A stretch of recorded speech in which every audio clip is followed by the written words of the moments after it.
Welcome to another edition of the It Modcast podcast. Joining me is Brian Young, the Turtle Dork. I'm no longer hosting. The disco is back. Also joining us is Billy Das, Indie Dork. I was never hosting, but I'm still here. There you go. And I'm your host, the prodigal son, who hath returned it, the Disco Dork. He's descended down from on high. Fantastic Fest on high, like Mighty Zeus himself, to come back and regulate. He didn't want me to burn the place down. Yeah, I'm back, MFers. Welcome to the It Modcast podcast, Lost Weekend VIII cast. Yeah, there you go. Yeah, we are in the midst of Lost Weekend VIII at the Alamo Draft House in Winchester.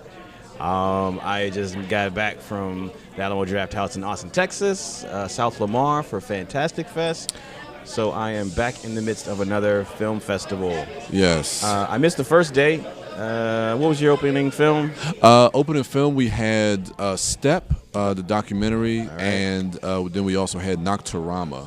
All right. So yeah, me and Billy, we definitely covered those films extensively, and there was definitely some thoughts for Nocturama, and I think it was a full consensus that Step is probably one of the best films so far, even to now. It's probably one of the best films we've seen during this festival in the first day and a half. All right, and so I got here about the second half of the festival yesterday. Yeah. Just in time to catch Patti Cakes. Yes. So that'll be the first film you guys want to review or recap today? Yeah, I guess we can start with Patti Cakes. What I've been doing is kind of going and reading through the synopsis and just kind of diving in. So Patti Cakes is centered on aspiring rapper Patricia Dombrowski, a.k.a. Killer P, a.k.a. Patti Cakes, who is fighting an unlikely quest for glory in her downtrodden... You're kind of shortchanging them on the AKAs, because when she walked in that pharmacy, and her homeboy, Harish, shouted her out. He had like 13 AKAs for her. So I know. I know. AKAing is a hard skill to master. You gotta be ready on the fly to crush. And it's so funny that they actually put that in the synopsis on IMDb. They should have put all of them on. Right. But I enjoyed the film. It's your typical like underdog story. I'm always a sucker for the Rocky story, and this being in the realm of in the world of hip hop, which I'm a big fan of. This was definitely something that was right up my alley. It definitely feels familiar. It's not something new. I thought that it's definitely reminiscent of films like Hustle and Flow and more notably probably 8 Mile. And I would say those films are probably done a bit better, but I did enjoy this take on the kind of underdog, getting yourself out of from where you're from, wanting something better for your life type story. And to be honest with you, the girl who played Patti Cakes, I thought was really, really good in the film. Danielle McDonald. She really carried this film, and you were able to really follow her through her journey, which I thought was really, really cool. But yeah, I mean, those are some of my initial thoughts. Indy, what up? What you think about it? You know, I think when we were coming in, Steve asked me, he said, hey, what did you think about this movie? If you saw the trailer and you dug the trailer, you get exactly what you want out of this movie. Yeah. I think it was predictable, but not in a bad way. Like, it was still a heartful movie that you're watching. Yeah. But I think it's one of those things where they call their shot so clearly about what it is that they're gonna do, and then they just go through the paces of hitting every single mark that they need to hit. Every beat of that film is perfectly hit. Yeah, it's almost similar to like a sports film, or like a rom-com. Yeah, you have to have you have the tropes and the standard story outlines. And when you go watch a romantic comedy now, or even like a crude humor comedy, it follows the same beat. Like, you introduce the two friends, and then you introduce the plot, and then the plot gets complicated. The friends get mad at each other. They have your argument. They separate. Then one of them realizes, you know what? I need my buddy. They get back together, and then they finish out. And so you have those beats. So going into those type of films, you already know what you're getting. You just want to see how well they hit those beats. Exactly. And so I think with Patti Cakes, it follows a similar, not as established format as a sports film or a rom-com, because we only have I'm sorry, I take that back. Like you said, there's Rocky, there's 8 Mile, there's Hustle and Flow. But I think within maybe the music, like dealing with like a subgenre of like music, the underdog story. I haven't seen enough to say that there are a bunch that follow, this particular format. Yeah. But I think no matter how many there are, if there is such a format, this movie hits those established beats for this particular type of story. And that's what I've always thought, and we talked about it on the last episode with the last film, This Is Not What I Expected, which I felt like I love that movie. It's probably one of my favorites of the festival, but it follows those tropes and those conventions of a typical romantic comedy. But to me, it's just more about the execution of it. And if you can execute those tropes perfectly, then, I mean, the film, to me, I think it still can succeed in telling its story. Well, so it's a rap movie. She battles in the streets. She takes some hits while people are being nasty to her doing the battling. And I felt for her character as she's going through that. And so they don't take it easy on her. I mean, look, if you're out there going to battle with people, they're supposed to battle back with you. Yeah. Hint. So if they come at you, it's gonna hurt, and it's gonna hurt your feelings probably, and you got to be ready to deal with that. And she does, and so she has her her moments where she rises to these challenges, and you feel it. And I was there with her. It didn't matter that I'm going through the paces of a movie where I know, okay, well, this is a struggle. She's gonna fail a little bit here. Yeah. Okay, now she's gonna come back and she's gonna turn around. I felt with her character while she was doing absolutely. that. So it's engaging. And another aspect I really enjoyed was the family dynamic of the story as well, and how she was able to reconnect with her grandmother and her mother through her music. I thought that was an interesting twist that I haven't seen in some of these other type of underdog stories, and especially the moments with her grandmother. Now, there is some suspension of disbelief that you do have to have in some of the in some of these narrative choices, but still at the heart of it. I like how the grandmother was able to connect with her granddaughter by bringing her in and having her be part of the hook of the track. Yeah. And BB&J. And then to have Nan be like, yeah, I sound fucking good. Yeah. And then establishing that relationship with her mother and seeing, and there was a conversation that they had in the kitchen where her mother was like this rising star, and then she said she got pregnant, and she almost made it feel like it was a mistake that she got pregnant, basically referring to that her daughter was a mistake. I think that is something that Patti Cakes always had to kind of fight, was getting that acceptance and that respect from her own mother, maybe because of how she felt maybe her mother thought every time she looked at her that was the reason why she couldn't make it. And so for them to kind of be able to reconnect and strengthen that bond through music, I thought it was actually a touching and beautiful storyline as well. Well, and there was some depth to that.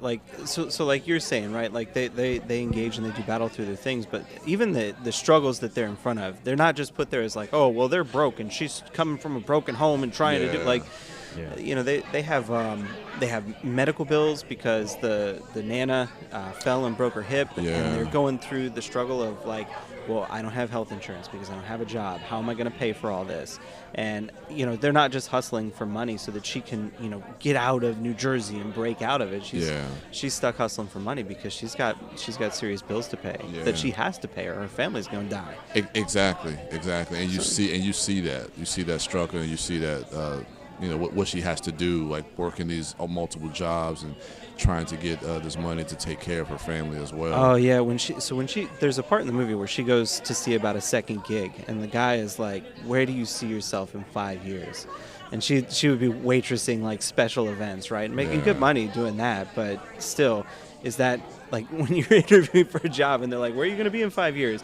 And she just full on, she hallucinates this thing where, she's this, I think that's where, she's this, wild purple mermaid in a bathtub full of money and colored smoke flowing around everywhere and all this sort of shit. And then they flash back to the scene and she goes, well, I hope to be working for you, sir. Because you seem like a real great person, and you can just relate to that moment. Absolutely, be in that interview and all right, you're great. Absolutely, I'm really excited. So that was cool. I enjoyed it. I enjoyed Patti Cakes. Yeah.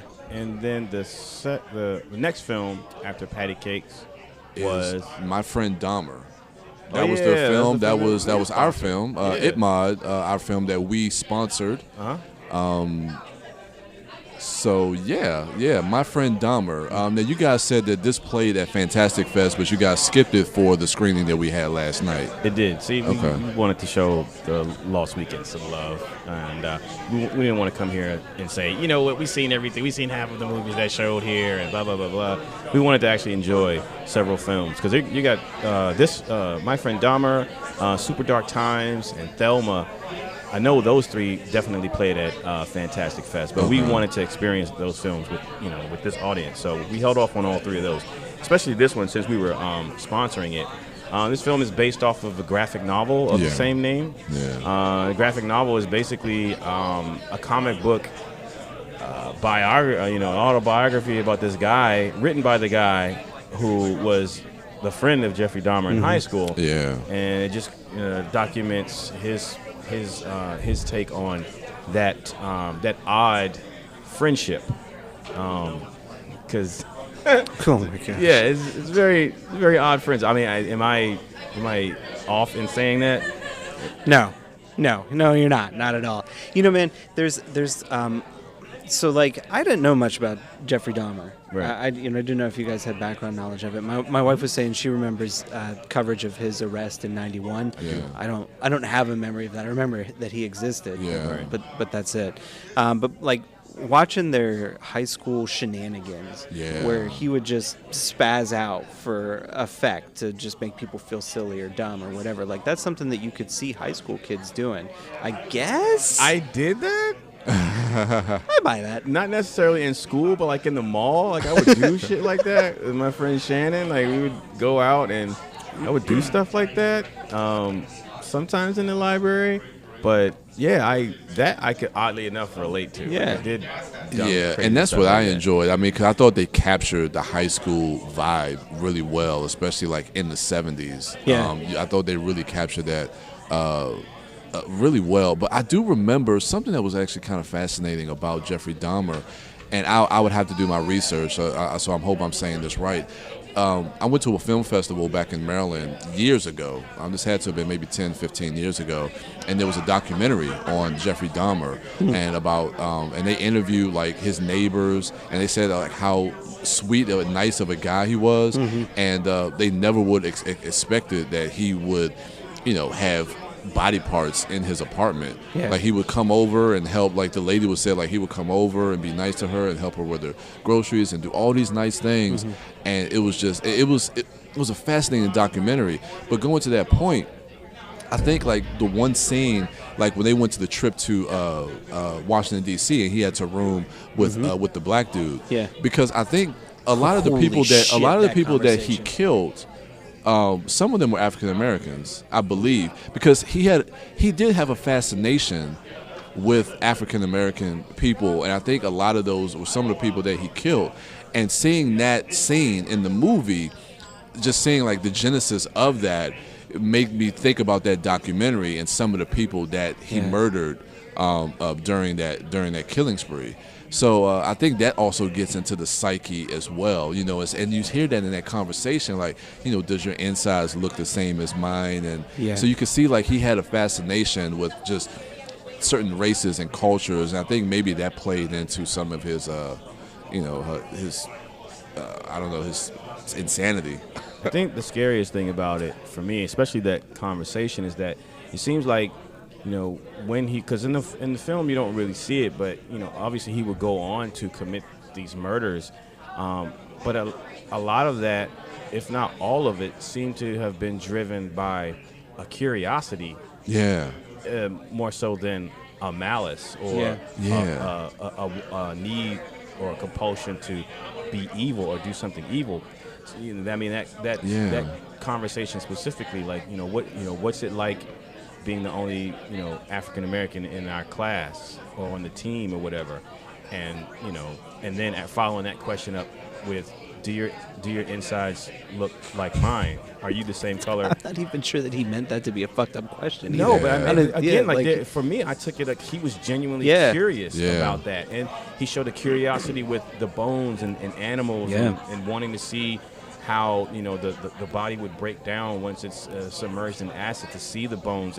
He had a genuine curiosity about those things. So for me, I think that's frightening, because in his mind, and I'm not saying like even if it was all psychotic and I'm just evil, I'm going to eat people or I'm going to chop them up, I'm not saying that would be any different or less crazy.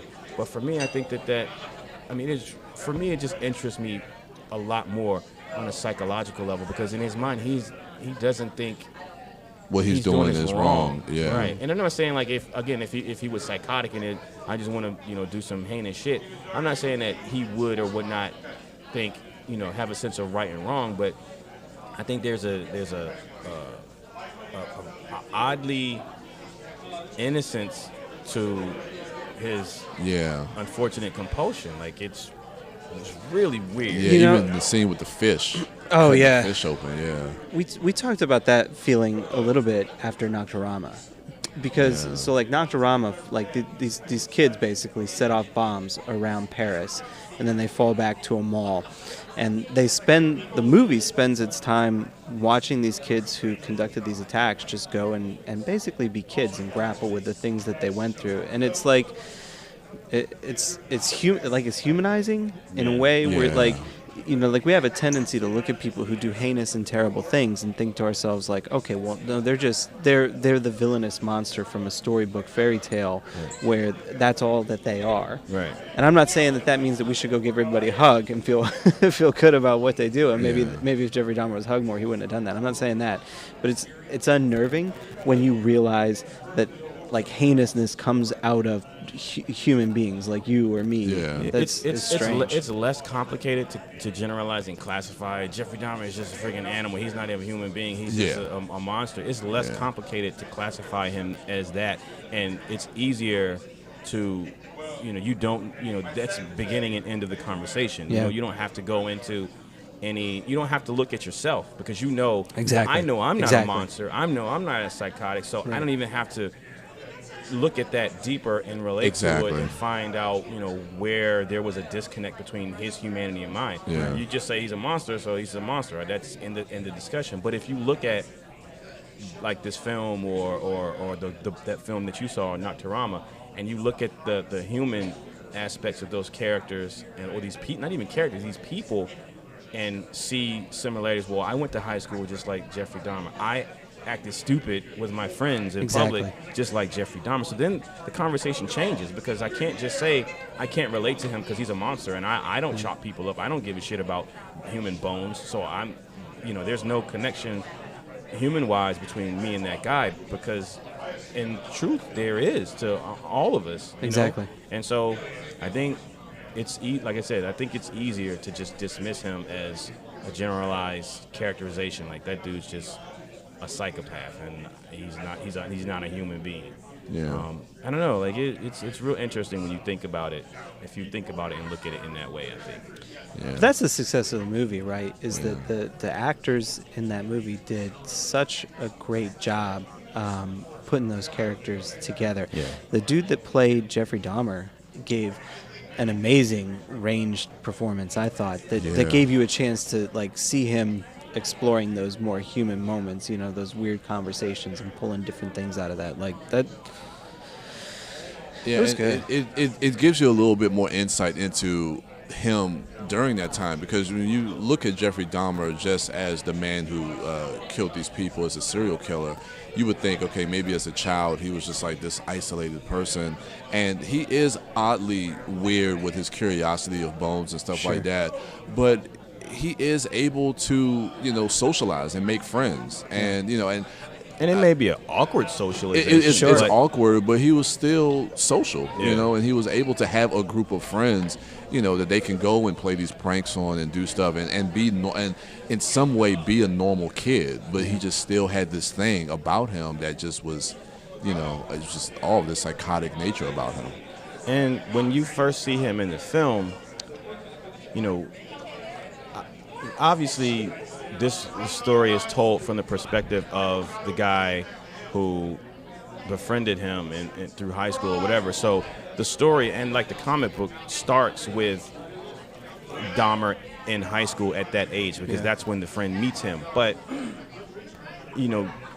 I think, and I'm almost positive that we don't even see the genesis of whatever Dahmer's issues were or are. We don't even see the genesis of it in the film, because I think it has to go back further when he was a child. You get glimpses of things that you could speculate, have some part in that, in the dysfunction of his family, his parents, that marriage. Oh my gosh. His mom's behavior, her neuroticism, and her personality disorder or whatever. She had some shit going on, and then his father's inability to be more assertive, or not know how to communicate with his family, not just Jeffrey. So a lot of what happens to Jeffrey as a teenager, but later on as an adult, I think specifically happens way before we even see him in this movie when he was a kid. I agree too, and that's another thing too. That I'm glad they even focused on his home life, because when you see his parents and see that bad marriage that they were in, oh my god, and how it just seems like they weren't attentive to their kids. I mean, him and his little brother David. And like I said, I think if his parents probably were more attentive to him, even at a younger age, maybe they could have, gotten help or seen some of the signs earlier. But they get so caught up in their own thing that they just weren't attentive to their own children. When they start going through a divorce, they fight over who will have custody of the younger brother without talking about Jeffrey at all in front of Jeffrey. Yeah, like the mom at one point just straight up leaves with the younger brother and was like, "See ya, dude." Yeah. What the fuck? And so again, when you look at that, again, none of this and what I'm about to say in reference gives any type of okay to what he of course did. not. But when you look at that, again, you start to move away from, he's just a monster, and solely putting the blame on him and his actions, because he is a product of his upbringing. Yeah, he did not have a good and healthy upbringing. Yeah. So, and I think, and granted, it could have been some genetic mental issues there or whatever. Absolutely. But definitely his parenting or lack of from his parents contributed to, if not created, what he would later become. It just left him to his own devices, and he just exactly. There was certainly no intervention. Nobody helping him try and take a different path. Oof. Yeah. Wow. Movie. So, following that, we had this one, the animated feature. Yeah. Have a nice day. What did you all think of that? It was interesting. Well, the parts that you saw that you were waiting for. Oh man. I know. I saw the trailer for this movie. And they do a good job of cutting the trailer together. They give it this energy with the music and everything. I'm like, okay, this is something interesting. I mean, and the animation style is kind of akin to like the old MTV, like Daria, Beavis and Butthead type of animation style. But I just couldn't get engaged with the film. I really just could not get engaged. I mean, I got the story about this guy who basically works for this boss, this kind of mob boss, and he steals the money because he wants to get his girlfriend a plastic surgery operation in South Korea. A second plastic surgery operation in South Korea, because the first one was botched.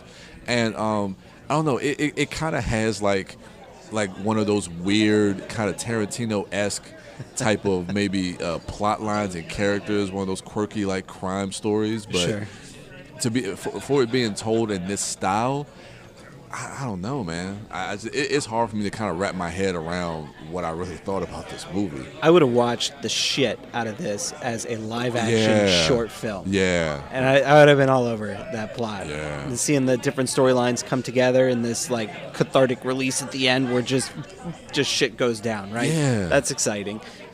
This animated movie, not exciting. Yeah, not Although at all. I did like in the middle of it where we had a 3-minute short music video of the open ocean rising and falling to music. I mean, and I apologize, listeners, but I will say this: when we got to that part, I said, you know what, I'm out.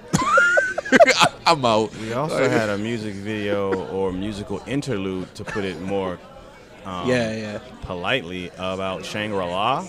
while characters in an elevator. That's right. Maybe I missed that. Did I miss that part? Yeah. Okay. Holy shit. So, animated films are tricky for me. They're like comic books, and the first thing that grabs me, if I'm going to even decide to invest time and mental energy into an animated film, the artwork and specifically the animation and the animation style has to be something that is appealing to me. Sure. And having grown up on specific types of animation and anime and just the fluidity of anime and Japanese animation, and even now recently with like a lot of the DC animated films, they've become to adopt a more fluid animation style, but just the detail in anime and even like Disney films, like I have to, my animation has to be,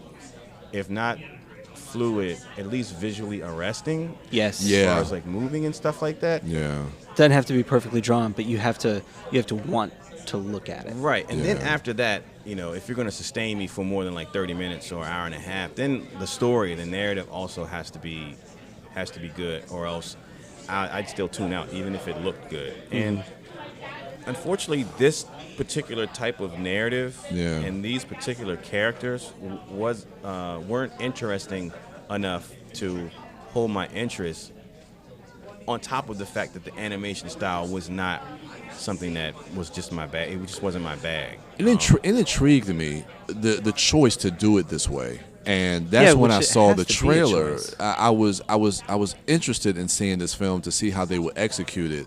But you're right, Billy. I think this would have worked better as a short film or as an experiment. But as a feature length, it's just not something that could really hold your attention. I will say that as soon as the movie finished and the credits hit, the screen, like the lights hadn't come up, but it was like that final moment and then the flash of the credits. Andy Geyerson shut it out. Holy fucking shit, that was the weirdest fucking movie I've ever seen in my life. So it may not have connected for any of us, but it doesn't necessarily mean that you shouldn't go and seek it out. Oh yeah, that's actually for any film, just because 3 dorks don't like it, just because half the population doesn't like it, everyone on planet Earth except you, whoever's listening, could hate the film. But if you like it, then or it just may connect with you. Exactly. Someone might not have grown up on anime, or some people like Beavis and Butthead, or some people like watching just not detailed or crudely animated cartoons. Like that's their bag. And some people like interpretive art and interpretive films, and this film could be considered that. It's abstract in a way. For sure. I would say not the same style, but just like how A Scanner Darkly has a particularly yes, animation style to lend itself to the story that's being told. I think this film does too, but it just doesn't connect with me. Well, the problem for Scanner Darkly is, right, like they rotoscope live action shots, and then you have a great story, just generally speaking, in Scanner Darkly. So it's like it's a sliding scale, right? Like if you have a great story and you have good presentation of that story, I'm okay if your art is like, I'm making a choice to do some weird shit with my art. Fine, fair enough, no problem. And they're working through it. I mean, maybe this is something that could be a viable way of telling a story, because even with A Scanner Darkly, I think that was Richard Linklater, and he did rotoscoping as well with A Waking Life. And that movie didn't really hit as well, but I think maybe he was doing that more experimenting so that he could really try to tell a more focused and concise story with A Scanner Darkly using rotoscoping. So maybe something like this could like you say, like a seed or something, because there's some kernels of interestingness, like the idea that the conceit, like the inciting moment for this is that this kid's got to take action because he bought his girlfriend plastic surgery and fucked her up. And so now he's like, I gotta go fix that. That's really weird. I don't think I've seen a movie that's the inciting incident for somebody, is that's their motivation. The other thing I thought was wild was hello Lisa. Hello. Don't let me interrupt. I'm just gonna put these headphones on. What was I saying? Something about what was interesting about that movie. The inciting incident. And then there's a couple moments where the characters things, like one of the characters who's going after this money, there's multiple groups of people going after this money that this kid stole, right? This dude has super X-ray spec binoculars on his face, but he's just drawn and illustrated with glasses that change different colors when he's using them, and he's billed as, I always wanted to be an inventor as a kid, but I failed out of school. I showed those bastards. And then he uses his glasses to like scan shit. There's nothing else futuristic about anything in this particular movie. Not one bit of weird future tech, except for this dude in a beat to shit red van going after a bag of money breaks out some X-ray binocular specs. Like, that to me. It's like, so there's weird. kernels of stuff where you can see like they had some good ideas to put into a thing, but it just didn't come together. Yeah, for it me. just didn't come together. I didn't think it did. Yeah. Yeah. And so after that, we had. Is that the bar? Yeah. Yeah. So, so what'd you think about the bar? I honestly, man, I thought, again, this was a late movie, and I apologize to our listener. I'm not doing good podcasting, it was an interesting idea, an interesting story there. But to be honest with you, I'm not gonna lie, man. This movie just felt like they were yelling for the entirety of the movie. That's just because you don't understand. You don't speak Spanish. No, it's not that. You can speak Spanish without yelling all the time. Apparently you can't. Because I've seen this movie now, so no. Yeah. It's not possible. And it's just like from the onset of this movie, when that guy Israel comes into the bar, he comes into the bar yelling. He comes in the bar yelling, motherfucker. And it's just like everybody, oh yeah, here you go. So I'm like, and it's just I don't know, man. It was an onslaught of So what's the story of the bar? I'll have to read the All right. synopsis. Or you want to take that? Yeah, no, break? I got it. Okay. So basically, people are just wandering around Madrid. It's Madrid, right, for the day. Yeah, Madrid. And they wind themselves up in a cafe. And then at one point, somebody walks out the cafe. All of a sudden, the side of their head explodes out. Bam. Boom. They're dead on the ground. Everybody in the cafe freaks out. And then they notice there's nobody in the streets anymore. What the fuck is going on? Yeah. And so now you're in a locked room. You have no outside information. Their cell phones don't work. They don't think to get the TV turned on, or the TV's not covering it. And so they have to figure out what's going on. Another person walks outside the bar. Boom. Headshot. Dead. Done. Now they're stuck in there for sure. And then the rest of the movie is them figuring out, like, what the fuck is going on? Why is somebody shooting them? And then how are they going to escape their own particular fate? Yeah. And it goes through a lot of the tropes where you got group dynamics. People get suspicious of one another. People start accusing. Hence, all of the fucking shouting in the movie. Which, I'm going to be honest, I'm not down on this movie. I actually kind of enjoyed it. Oh, okay. I was tired at the end of the night, and so I think I was wearing out as well. But this is a movie that, like Andy billed it as, this is a proper midnight movie where you would want to be feeling a little bit punchy, and you would want to engage with it and have a little bit of fun with it. To the extent that it's a bunch of people shouting at each other while weird shit goes down, I think it kind of does deliver on that. From what I saw, I did enjoy the third act of the film, especially when they get below the bar going through the sewer system, and everything really starts to kind of hit the fan with all these characters kind of, backstabbing each other and trying to basically survival of the fittest or whatever. I actually enjoyed a lot of that stuff. So that, it was just crazy. So that transition to the sewer, by the way, there is, in the basement of this place, a hole that goes straight down to the sewer that is really honestly not big enough for a person to fit through. These four grown-ups managed to oil themselves up with olive oil and squeeze themselves through a glory hole in the floor. You know how the fuck that happened, but it's not a little bit of olive oil. Like they got some big liter, 2 liter containers of olive oil. Of olive oil used. Could have been peanut oil. I don't know, but something. I don't know, man. You cook with it. Was that a smart idea? I didn't know. I didn't see the part who came up with that idea. I just saw. No, it wasn't smart because right after they get the lady through, the other dudes pick the grate up off of it, making the hole bigger, and smash the pipe around the hole. Why did they do that at big. first? Exactly. Okay. Exactly. And by the way, why didn't they do that not at first, but at second? Like they get one of the motherfuckers stuck in that hole. I know. Then he spends a good 10 minutes of that movie stuck in the hole between the sewer. And then you get into that muddy, dirty water, and I was just like, all right, That's the other thing too. As soon as you scrape through that grate and you fall into that sewer, whatever else is Infection. going on in your life, you're gonna die. Infection. That's You're gonna it. die That's of sepsis. disgusting. Sepsis at that point. You are dead in 12 hours. So I felt like the setup, it's one of those films where you get a bunch of people in a singular location, because it takes place in the bar and under the bar. Basically, that's it. So I mean, you can kind of count that really as like a singular location. Yeah. It's one of those films where it takes place in a singular location, and you have the group dynamics, which are stereotypical. So for me, it just felt contrived. There's an antidote to something that everyone's fighting over, and then when the last remaining few people get their hands on it, instead of injecting it in themselves immediately, they run around from another person for like another 5 minutes, potentially risk losing it, which someone does. And I don't know, like it just, it just felt contrived, like just to draw out drama. Let's not inject ourselves with it. Let's just run around with it in our hand. Earlier on, there's a scene where, just to create drama, there's a guy who's acting suspicious with a bag that holds nothing to be suspicious about. I know. Like, dude, just What pull do you out do your with your hard bag? drive and say it's a hard drive instead of, acting like you got a bomb in your bag. Like, And then the other dude with the briefcase full of lingerie, and it's like- like, why? Like, don't look in that bag. Like, what? Like two people just got their head blown off. Y'all trapped in a bar, and right now your pride. You worried about your gym clothes and lingerie.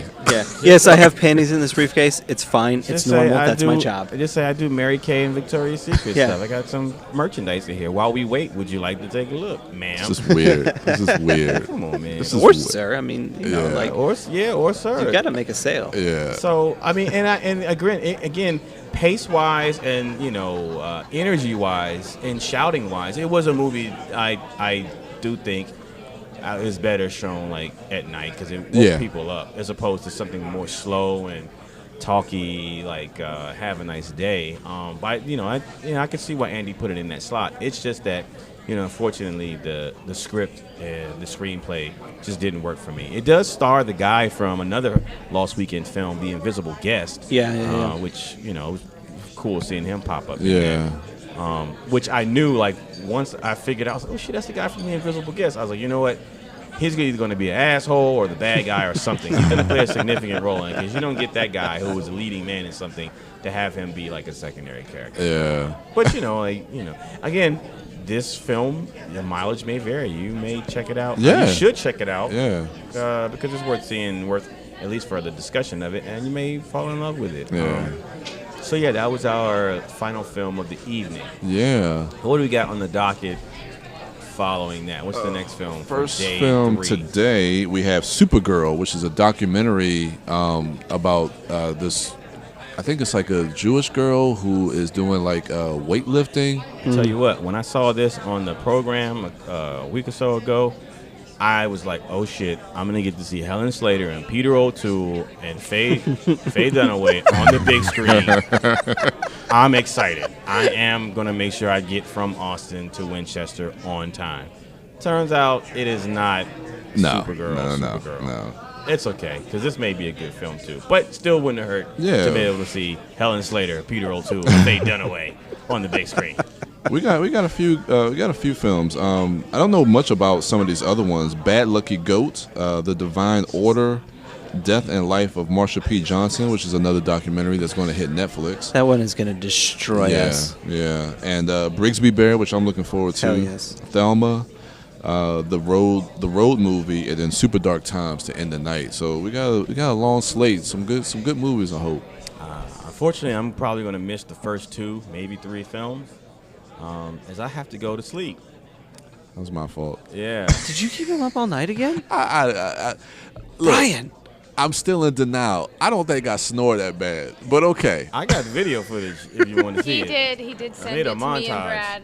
Holy shit. Well, I got some earplugs, so if you I'll need get some, you Darren. snoring, and then But- Well, look, I'm gonna buy those nose strips. Hopefully that'll work tonight. I'll do that. So This is the last time Brian and I ever share in a room. I'll fix it. I swear. In order to save our friendship, I made the choice to, from here on out, get my own room whenever we travel. You've said that before. I mean it now.